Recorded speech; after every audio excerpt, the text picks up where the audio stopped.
express my gratitude to the African Studies Association Women's Caucus, and particularly Professors Natasha Gordon-Shipembere and Betty Wambui for their patience and commitment to having me speak at this convention.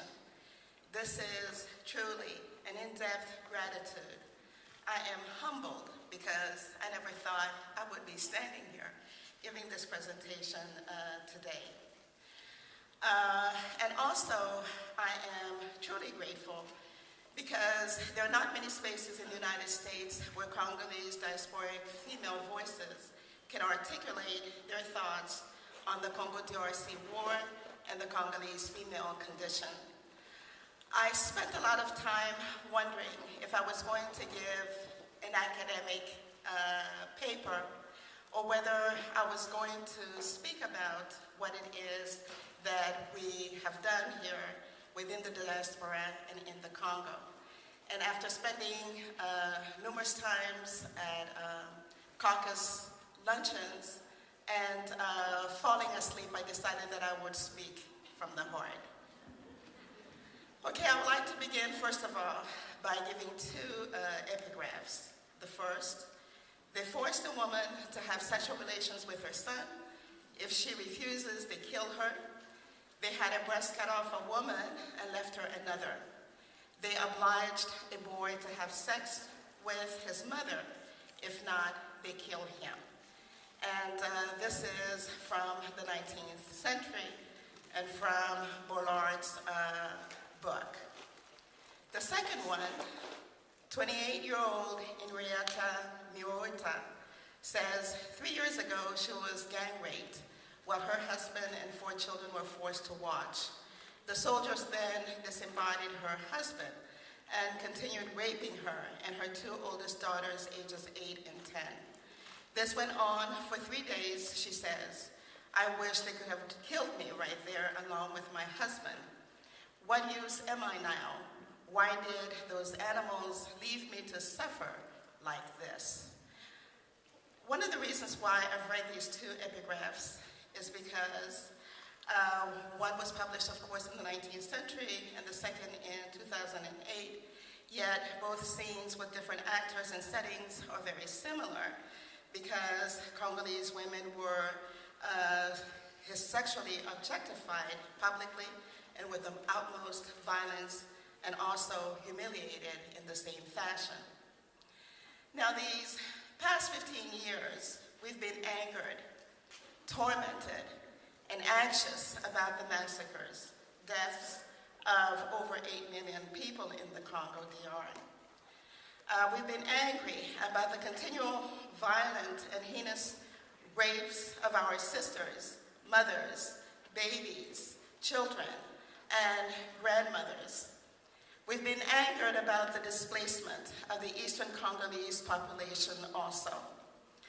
We have pondered on the significance of war because of the increased visibility of raped men called bushwives, the deterioration of the Congolese societal fabric, the shame of our helplessness, and our lack of means to assist a greater number of people to bring an end to our nightmare. We bemoaned our humiliation and the international community's persistent disconsideration of the Congolese state because of our military weakness, but we were thankful for the activism of human rights activists such as Eve Ensler, Lisa Jackson, Lisa Shannon, John Pendergrass, and Friends of the Congo. This month, however, we have heard cries of joy ringing in the media and through Congolese because the Congolese army, so long discredited as a hideous body of looters and rapists, incapable of waging a war, has finally marked its power by supposedly pushing the M23 out of Eastern Congo and into Uganda. The war seems indeed to be over. For Pete Jones in Inside Rebel Defeat Booses Kabila but Peace in Congo contends, some now hope the defeat of M23 could be a first step toward ending 2 decades of conflict fueled by ethnic tensions and rivalry for control of rich deposits of gold, cassiterite, and coltan, in which millions of people died. The war is over supposedly, so Kabila's power is reinforced in Congo DR, yet many, we are told, are skeptical that Congo has the capacity to impose order outside areas like Kinshasa and Katanga. Could this M23 end of conflict, contrary to the previous ones, truly hail a time of peace and respect for Congolese women? And could it truly mean the end of the massacre, displacements, and rapes of Congolese boys, men, and women? Unfortunately, Jones' article cautions us to be prepared for new catastrophes because Rwanda is ready to intervene once again if the FDLR, the Rwandan Hutu army, which has sought to contain during the two-decade wars, and at times more than 1,000 kilometers from its borders, is not contained. Jason Stearns, moreover, contends in the same article, M23's defeat was just the first step towards peace. The army now needs to move against other armed groups, and the government must strengthen state and state authority in the East.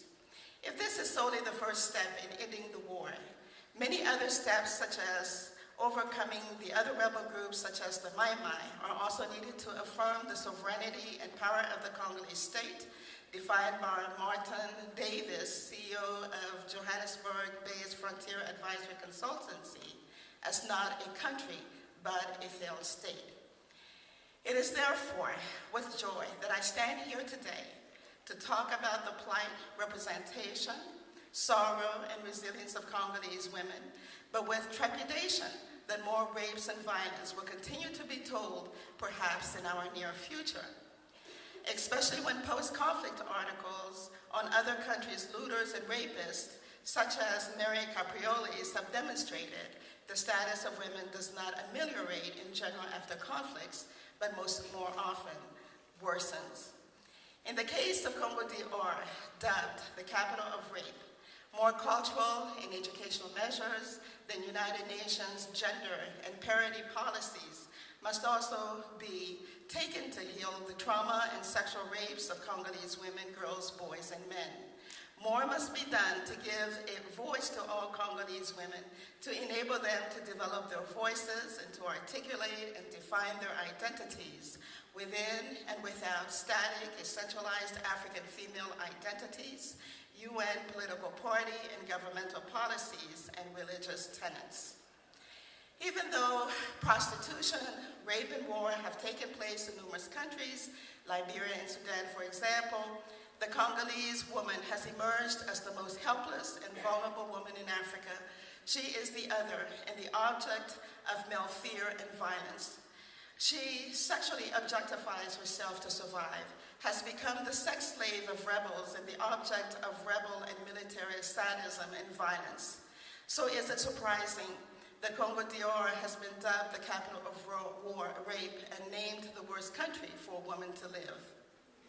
To this abject female condition, we should equally add the country itself that has become the metaphor for African suffering, trauma, greed, corruption, and incompetence, as Wole Soyinka's Ake and Chimamanda Ngozi Adichie's Half a Yellow Sun have illustrated.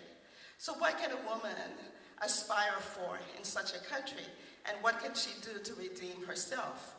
Disrespected and violated during these past 2 decades, one can only wonder if this forlorn new image of the Congolese female has emerged only from these recent conflicts, or if this has been her perpetual fate, which explains perhaps the international and national indifference to her pain and trauma since 1996. Unsurprisingly, a quick examination of Congolese women's historical development evinces professional development and growth. The colonial evolués sought the abolishment of matrilinearity to enforce domestic but complement them, but Lumumba and Mobutu integrated women's equal to win within the political, social, and economic structures. In the early 60s, the Congo hence had women ministers, mayors, and later members of the political bureau. But as these women became professionally and politically visible, the educated woman was not given management positions, and the married woman remained unheard and invisible. Even though legal, family, and labor laws and religious literature gave her little power, she was not totally dominated and repressed, but respected her spouse and followed his directives to reflect the teachings of their mothers. Later, in the 1970s, Mobutu sent graduating high school girls to the army and liberated the Congolese woman educationally and professionally. Yet there appeared to be a discrepancy between the revolutionary discourse and girls' and women's experiences as evinced in the services of the Sakayonseuse dancers of the popular movement of the revolution. Mama professor doctors and quantified political figures, on the other hand, held positions of privileges long as they abided the patriarchal rules and defined themselves in terms of their biological function as mama. So how and why has the Congolese female become so helpless, sullied, and dehumanized today after Lumumba's call for female emancipation and Mobutu's female liberation? Congolese females have always been oppressed, marginalized, and silenced within the nation, however. Even as they have been provided political forums in which to speak, but in 1996, Congolese women's vulnerability and insignificance became physically visible during the rapes of Hutu and Congolese women during the Kabila War of Liberation, as stated by Ryan S. Lincoln. The Congolese population celebrated Kabila's ousting of the ailing Mobutu, but the images of bodily horror and violence posted on Congolese list, the assassinations of Eastern Congolese intellectuals, and the killing and castration of Archbishop Muzirwa, subsequent to speaking up against the dehumanization and subjection of Congolese during the IFDL Rwanda liberation invasion, spoke of destruction and revenge. The pictures of the mass graves and bones scattered on equatorial roads presented by Scott Campbell in 1997 silently and surreptitiously spoke of genocide. But both Western and Congolese gazes remained indifferent to these human rights transgressions, atrocities, and especially female rapes. Women were raped during the 1996 conflict in Congo DR, but they were considered mere casualties of wars, unlike the ethnically driven rapes of Rwandan women during the genocide.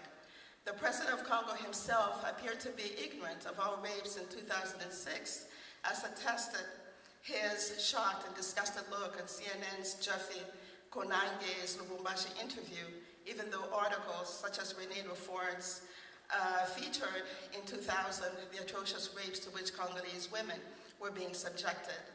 These rapes were, at first, represented by the women, according to Dr. Mukwege, quoted in Congo, A Hell on Earth for Women, in fanciful, fabricated stories to explain away their injuries.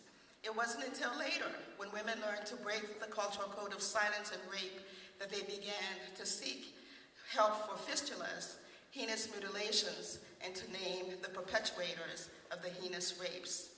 While Lefort seems to discover in his article the source of this cultural rapes, Jones asked if rape is merely a weapon of war, if it is a method of economic destabilization in inhibiting women from cultivating their gardens during their petty village-to-village trading businesses, or if it could simply be a means of wrecking the post-Mobutu crisis of female economic dominance over unpaid men. Annika van Vandenberg, on the other hand, contends in an Anderson Cooper interview cited by CBS that the rapes are, that the difference in Congo DR rapes and other war rapes is the scale and the systematic nature of it, as well as the brutality. This isn't rape because soldiers have gotten bored or have nothing to do. It is a way to ensure that communities accept the power and authority of that particular armed group. This is about showing terror. This is about using it as a weapon of war, she says.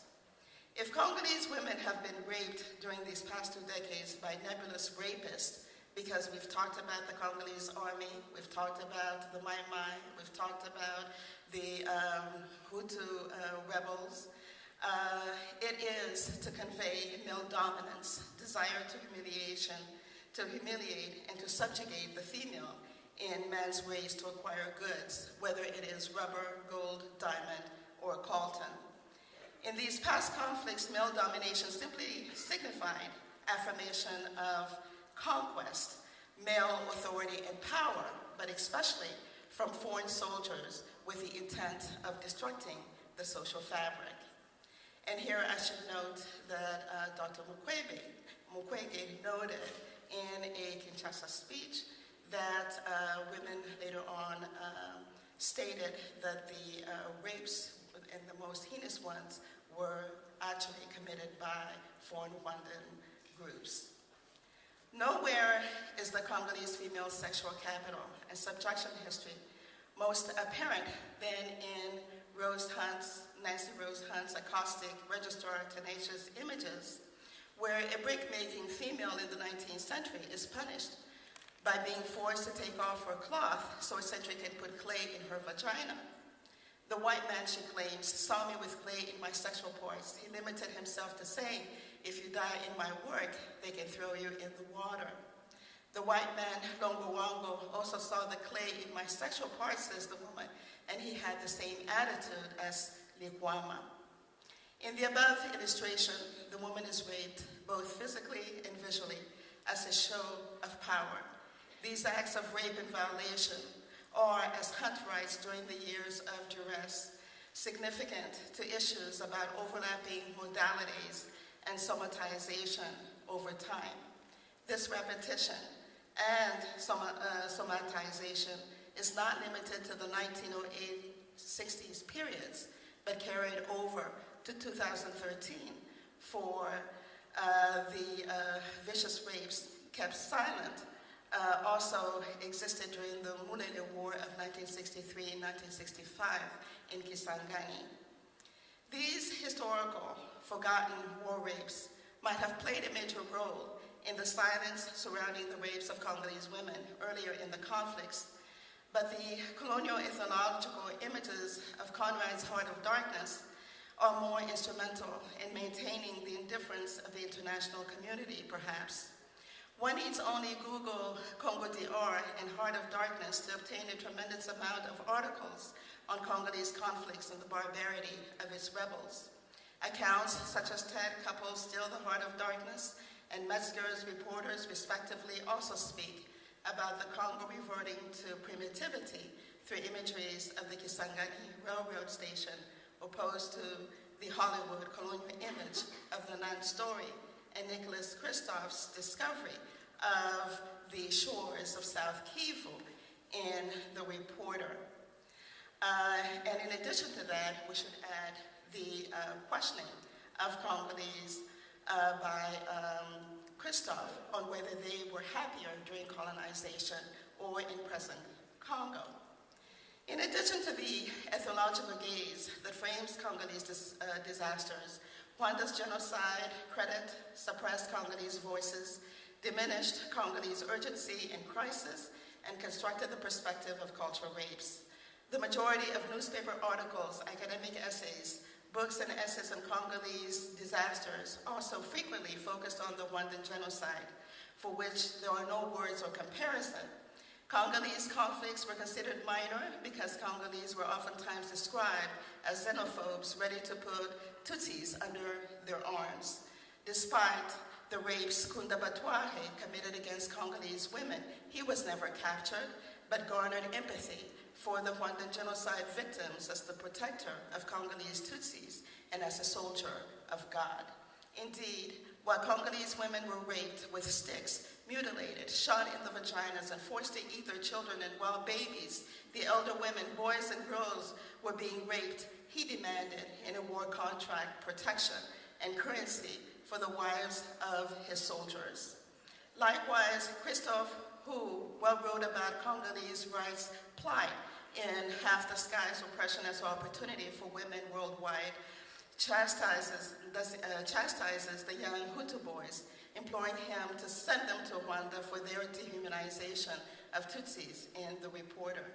Certainly politicized human rights discourses, even as they spoke for Congolese woes, didn't protect Congolese women or the Congo. The war within the war and other human rights documents held African traditions and the Congolese female codes responsible for Congolese women's secondary societal position. It would be preposterous for me to claim differently, but what is lacking in these social assessments of the social conditions of Congolese women is the absence of all discussion of the historical construction of diverse Congolese female identities. Nancy Rose Hunt will demonstrate noise over camouflage, polygamy, colonial morality, taxation, and a woman naming crisis in Belgian Africa, how the colonial state contributed to the creation of the married woman and the creation of the single prostitute female. Because the colonial educational system did not emphasize female education, but sought to give minimal domestic education to women. At independence of Congo DR, there were no female university students among the 11 males. Colonial ideology sought conversely to model or create a Congolese woman that would indicate wars, conflicts, descriptions of Congolese women, on the other hand, rarely referred to the colonial marginalization and oppression of the raped and exploited colonial women, builder of roads and collectors of rubber. More anguishing is the tendency to generalize the status of the Congolese female solely through the codes of family laws and traditional patriarchal cultures. Certainly, the Congolese female codes reflect Congolese traditions, but they also have been impacted by Western tradition. Certainly, not all women, Congolese women, are prostitutes, but having non-marital sex in Congo DR is a sign of looseness in a country where marriage and children alone grant women respectability and subjectivity, and celibacy since the colonial era is equivalent to prostitution. It's true, the Congolese greatest tragedy began in 1994 when Congo DR welcomed more than 1 million Rwandan refugees, and this is not, of course, the first time. But it is during a telephone conversation in Chicago O'Hare Airport after the 2008 Chicago African Studies Conference that we diaspora Congolese women of the United States decided to march in Washington, D.C. because we could not endure that 200,000 women had been raped and numerous people displaced, because we could no longer remain observers while babies and boys were being raped and killed. We believed we had to join our voices to that of the valiant American Eve Ensler. It is the resistance of Monique on May 15, 2001, who, according to Human Rights Watch's The War Within a War, died with her cut breast in her hand, and the numerous displacements of Congolese that ultimately led the humiliated, shamed, and impotent women of Congo-Kazi to decide it was time we threw our utterances in the world. We hence organized ourselves and met in Washington, D.C. on February 7, 2009 to say no to injustice, genocide, and the rapes of Congolese women. We had to become the voice and the physical representation of the women raped as shown in the following video.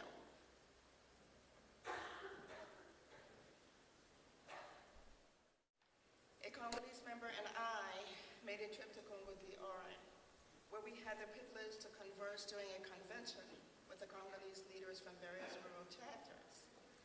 Those were days of sorrow, hope, and aspirations.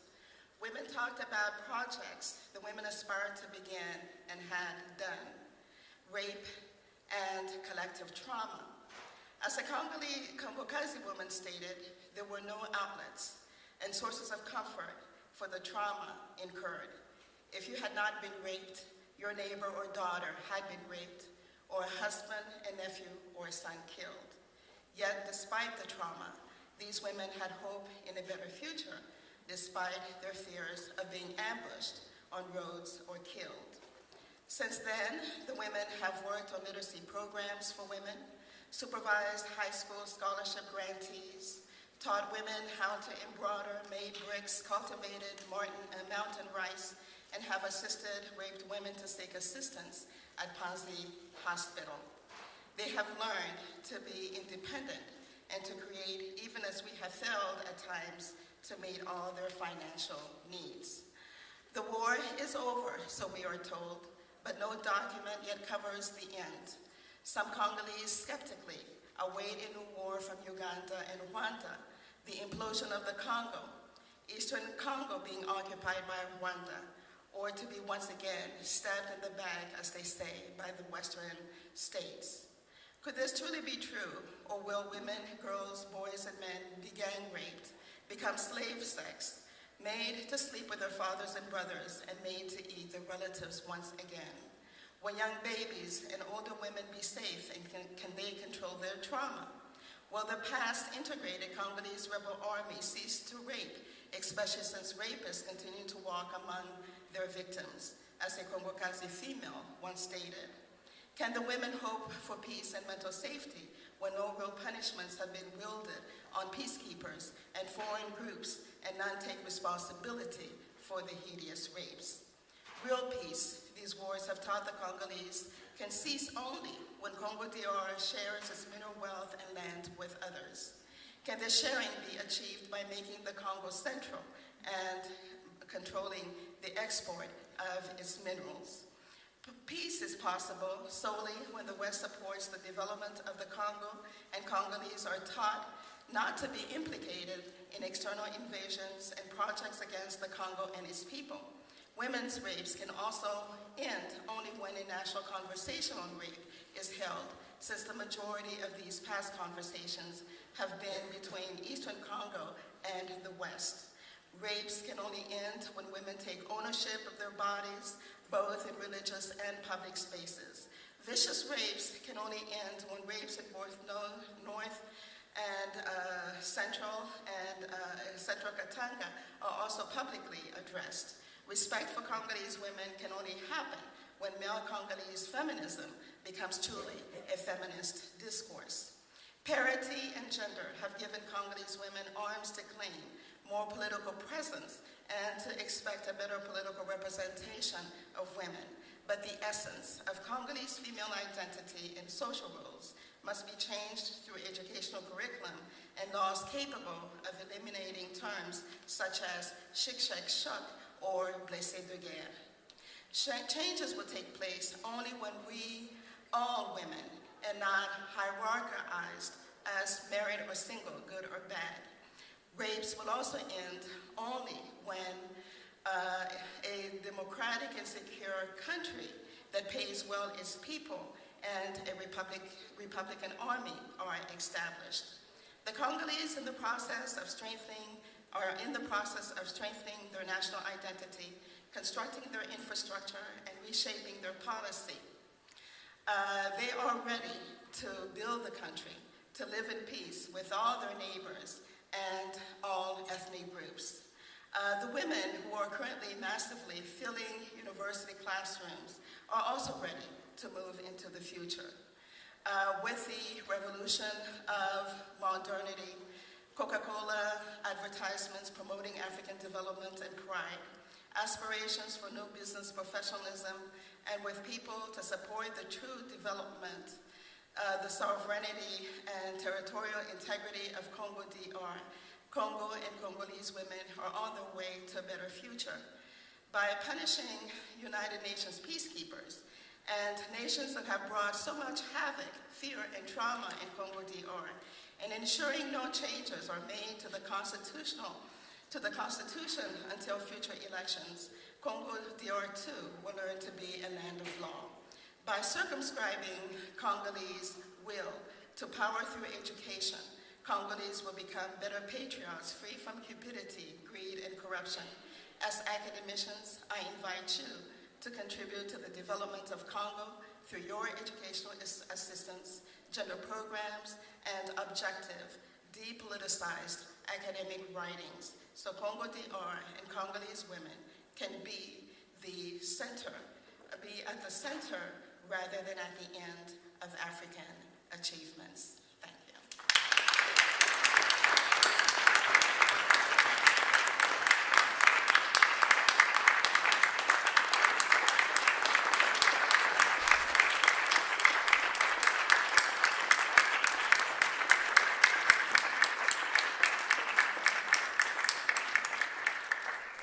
Good afternoon, everyone.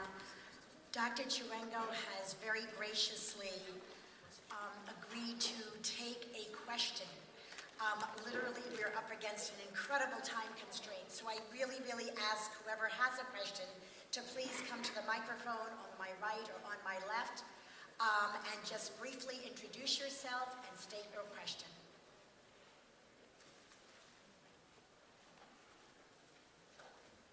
See, now that I said that, nobody's going to go. One or two questions quickly.